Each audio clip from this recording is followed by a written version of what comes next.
សំមិនក៏មានក្តីសងក៏មិនតែកាតុងប៉ុននឹងក៏រីករាយបានទោះបីខ្វះខាតតែសូមឲ្យរស់សង្សា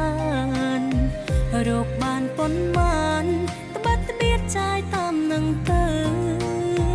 សាមញ្ញក៏អាចញញឹមមានក្តីសង្ឃឹមរស់ក្នុងគ្រួសារកងក្តៅទោះបីផ្ទះតូចតែពួកយើងអាចរស់នៅ